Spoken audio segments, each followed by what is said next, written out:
Beginning. In the floating city of Veloris, nothing ever truly touched the ground.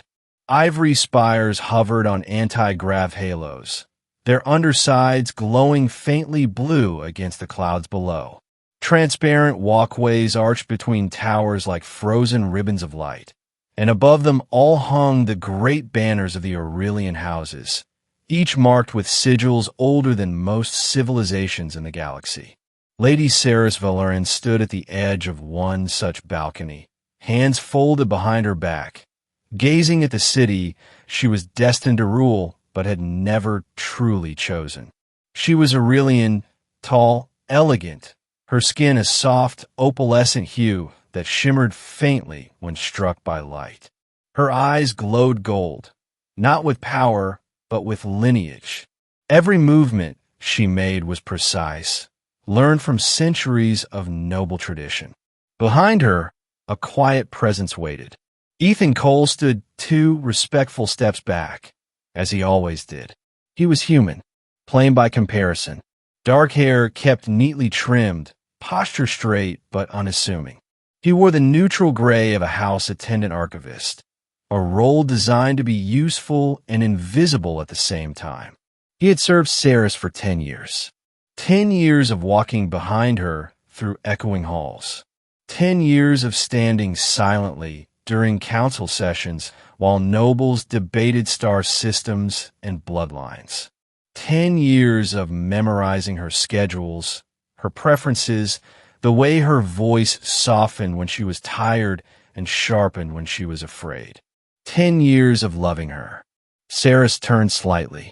"Ethan," she said, not looking at him, "do you believe destiny can be rewritten?" He paused, choosing his words carefully, as he always did around her. "I think," he said quietly, "destiny is often rewritten by people who don't realize they're doing it." She smiled faintly. "That sounds like something from one of your old human books." He returned the smile, small and careful. "Probably is." She faced him fully now. The council has finalized the marriage accords. His chest tightened, but his expression did not change. "I see," he said.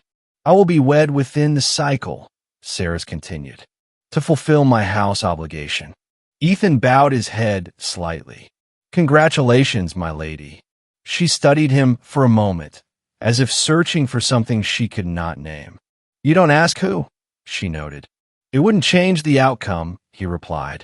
And that was how Ethan Cole loved, quietly, completely, and without expectation. Middle.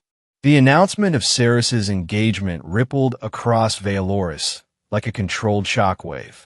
She was to marry Lord Cale Threx, a noble of equal rank, known for his strategic brilliance and emotional detachment.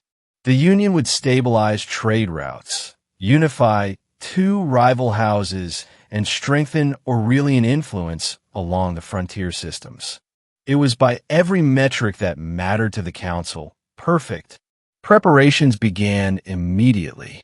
Ethan coordinated schedules, archived ceremonial protocols, and oversaw logistical arrangements with the same efficiency he always had. No one noticed the way his hands lingered on data pads a second too long, or how he took the longest routes through the halls to avoid passing the engagement chamber. Saris, meanwhile, felt an unease she could not explain. Cale Threx was courteous, polite, predictable, but when he spoke to her, it felt like standing before a mirror that reflected only her title, never herself. "You seem distracted," Cale observed during one of their formal meetings. "Responsibility carries weight," Saris replied. "Marriage will steady that weight," he said. "You will adapt." She nodded because that was what Aurelian nobles did. Yet in quiet moments, late nights in her private observatory, early mornings before council, her thoughts drifted to Ethan. He was always there when she turned around, always ready with information she hadn't asked for yet, always aware when she needed silence rather than advice. Once, after a particularly brutal council session, she found him waiting outside the chamber. "You remembered," she said softly. You skip meals when the elders argue about military expansion, he replied. I brought you something warm. She accepted the cup without comment. It was in these moments, small, unremarkable to anyone else, that something fragile and unspoken lived between them. But Saris never questioned it. Why would she? Ethan was human, unattended, temporary by the galaxy's standards. And Ethan never gave her a reason to doubt the boundaries she had drawn. The fracture came unexpectedly. During a premarital genetic verification, a standard, invasive procedure, an anomaly was detected in Saris's biosignature. Not a flaw, but a dormant resonance pattern, one that had never activated before. The council panicked. Ancient Aurelian texts spoke of bond resonance, a rare biological response that emerged only when deep emotional attachment had formed long before formal union. It was believed to be extinct. Kale Threx demanded immediate clarification. This resonance is not present when I am with you, he said coldly, which implies that it formed earlier, Saris finished. Her gaze drifted, unbidden, to the far side of the chamber. To Ethan, the realization struck her like a collapsing star. Ethan, sensing the shift, lowered his eyes. My lady, he said quietly, if I may be dismissed. No, she said sharply. The chamber fell silent.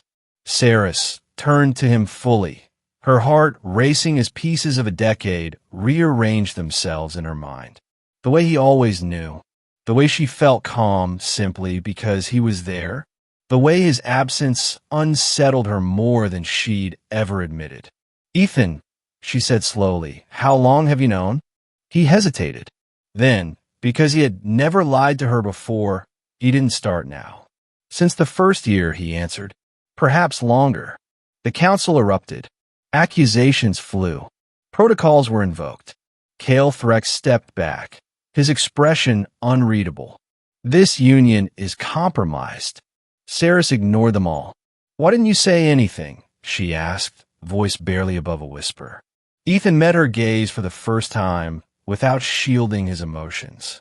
Because you were meant for more than my feelings, he said, and loving you didn't require being chosen. The words broke something open inside her. Ending. The days that followed were chaos. The council demanded Ethan's removal.